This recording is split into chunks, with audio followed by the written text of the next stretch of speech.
सद्गुरु महाराज की जय। श्री सद्गुरु महाराज की जय। श्री सद्गुरु महाराज की जय। पूज्यपाद बाबा के चरणों में कोटि सनमन। पूज्य गुरुजन, आदरणीय सत्संग प्रेमीगण एवं आदरणीया माताओं बहनों, अभी हम लोग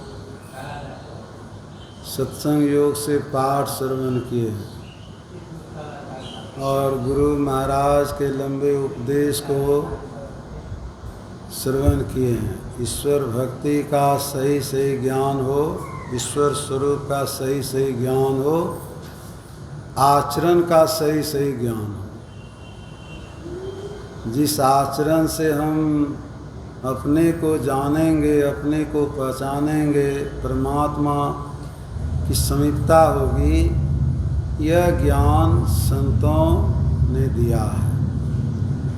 संतों ने अपने को जैसा बनाया है वैसा बनने का उपदेश हम लोगों को किए हैं। संतों ने अपने को परम पवित्र बनाए हैं सदाचार के पालन और ईश्वर की भक्ति से। अभी ऋषि वाणी को सुनाया गया, उपनिषद वाणी में आया, मंडल ब्राह्मण उपनिषद में। यह संसार को उन्होंने समुद्र कहा गया, समुद्र कहा है। समुद्र में बहुत से जीव जंतु रहते हैं। उसी तरह से इस संसार में बहुत प्राणी रहते हैं, बहुत जीव रहते हैं। हम मनुष्य शरीर में आए हैं। सब जीवों के जीवन से यह श्रेष्ठ जीवन। और इसमें क्या है? निद्रा है, नींद है, आलस्य है, भय है। और स्त्रियों को कीचड़ कहा गया है, सब स्त्रियों को नहीं। जो स्त्री संसार के विषय में ही रत रहते हैं, कीचड़ में ही कमल उगते हैं। लेकिन कमल कीचड़ से, जल से बिल्कुल उपराम रहता है। संत लोग आते हैं उसी कीचड़ से, लेकिन उपराम रहते हैं। जैसे जल मही कमल निरालमु मुर्गाई नैसाने सुरति शब्दी भव सागर उतरिय नानक नाम बखाने। बाबा नानक कहते हैं कि सुरति शब्द से संसार सागर से तरा जाता है। यही सूक्ष्म मार्ग है।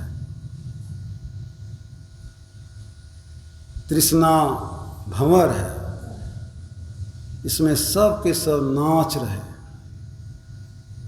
सब जीव नाच रहे।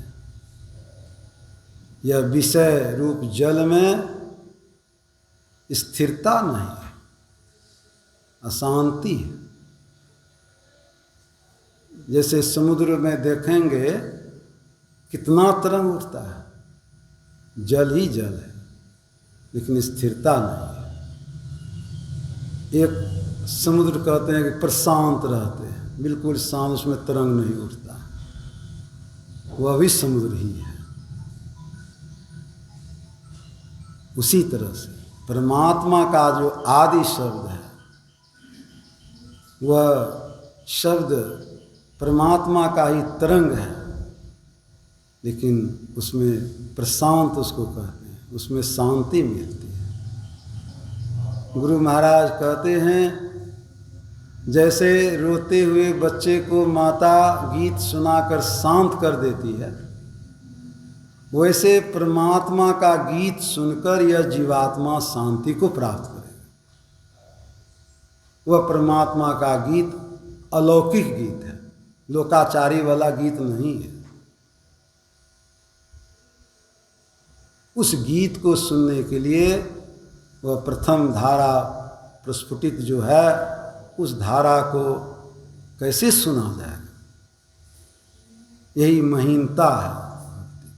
गुरुदेव के भेद को जीव जाने नहीं, जीव तो आपने बुद्धि ठाना, गुरुदेव तो जीव को काढ़ी भव सिंधु थे, इस संसार समुद्र से निकाल करके फिर ले सुख के सिंधु आने, सुख के समुद्र में ले जाते हैं।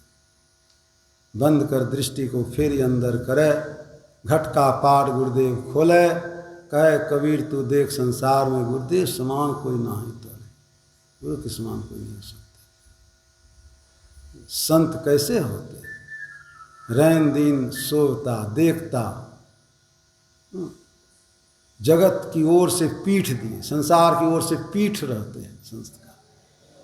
हम लोग परमात्मा की ओर से पीठ है, संसार की तरफ हम लोग रहते हैं। यही अंतर है। इसी अंतर को मिटाने के लिए हमारी संसार की ओर पीठ हो, परमात्मा की ओर हम सन्मुख हो, इसके लिए ईश्वर की भक्ति को ठीक ठीक गुरु महाराज जानने के लिए कहते हैं।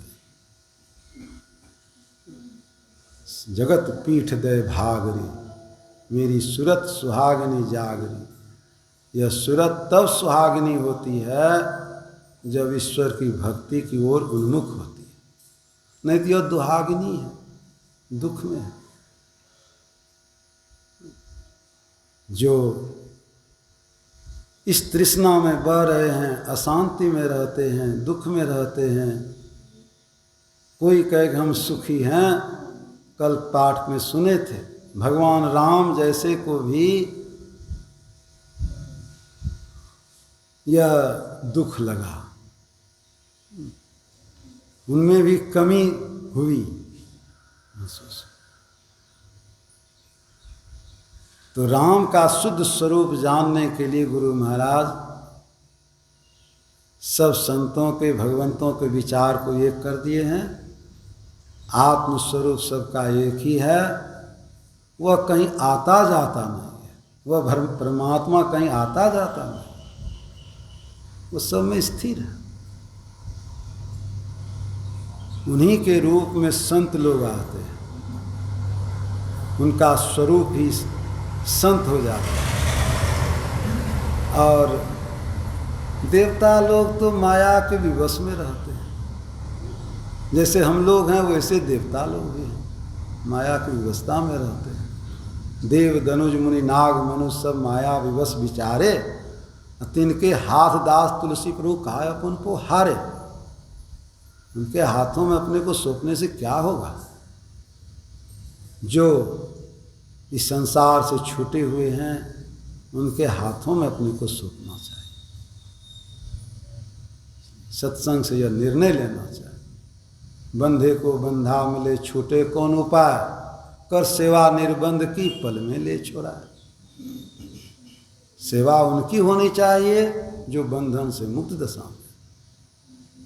यह सत्संग की सेवा करते हैं, सद्गुरु की सेवा करते हैं, साधु संतों की सेवा करते हैं। इससे जो ज्ञान मिलता है यह अमृत मिलता है, अमर ज्ञान मिलता है। शरीर अमृत नहीं, शरीर संबंधी संसार का कोई विषय अमृत नहीं, यह विषय विष भरा हुआ, विष में लोग माते रहते।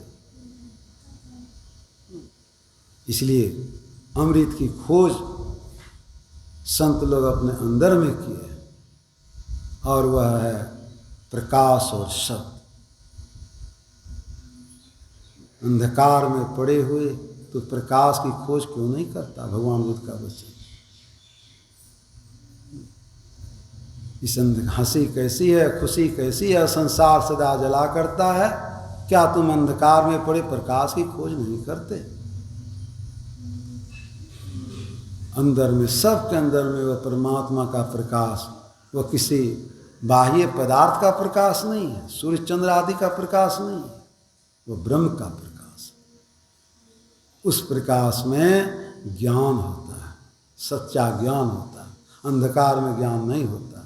5 प्रकार के आकाश, या तो हम लोग स्थूल आकाश में रहते हैं, स्थूल आकाश का भोग भोगते हैं, कर्म करते हैं, अंधकार में रहकर नाना प्रकार के कर्म करते हैं, उस कर्म का भोग भोगते हैं, उससे साधारण तरह से कोई छूट नहीं सकते संतों के उपदेश के बिना।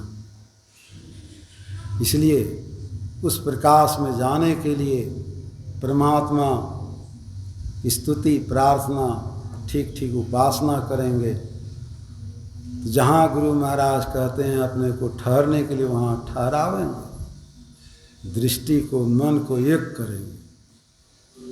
यह इशारा है संतों का, इशारा है। और इस इशारे पर जो चलते हैं अंदर में उनकी गति होती है। स्थिर होने पर गति हो जाती है, चंचल नयन पर गति नहीं, वो तो नीचे की ओर जाते हैं। स्थिरता होनी चाहिए। इसलिए कितना उठना है। गुरु महाराज कहते हैं एक बाल भर से मतलब बाल की लंबाई नहीं, बाल की मोटाई भर। अंधकार को कोई नापे कितना मोटा है, नहीं नाप सकते। प्रकाश आते ही अंधकार भाग हो जाता है, अंधकार नहीं रहता। सुखमनिया में मोरी नजर लागी, अगल बगल कहीं दृष्टि न डोले, सनोख बिंदु पकड़ लागी। ब्रह्म ज्योति खुली गई अंतर में, निसी अंधियारी हदस भाग। ब्रह्म ज्योति खुली गई, यह प्रकाश हो जाए तब जो ज्ञान होगा वह सच्चा ज्ञान होगा। गुरु महाराज कहते हैं तब जड़ और चेतन का सही सही ज्ञान होने लगेगा।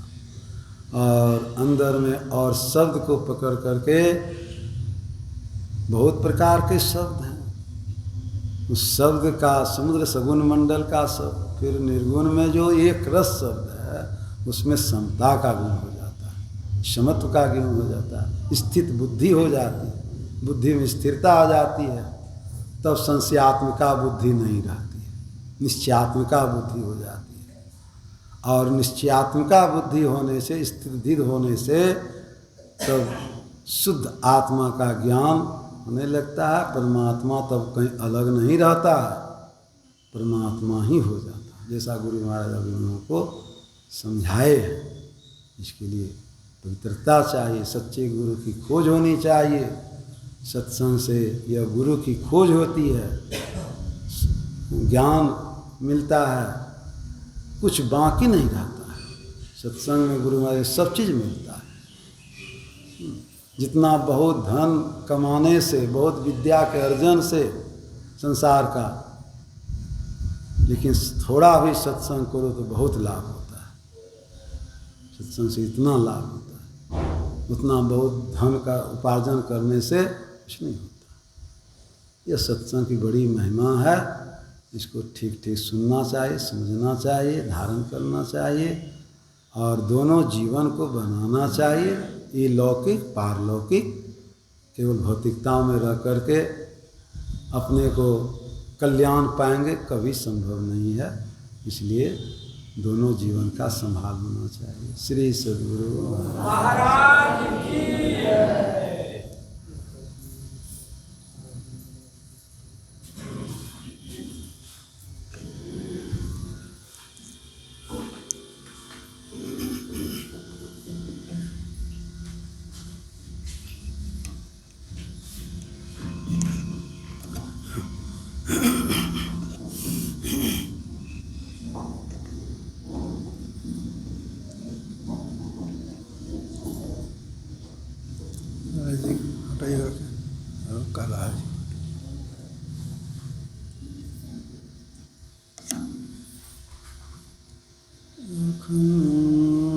मंडला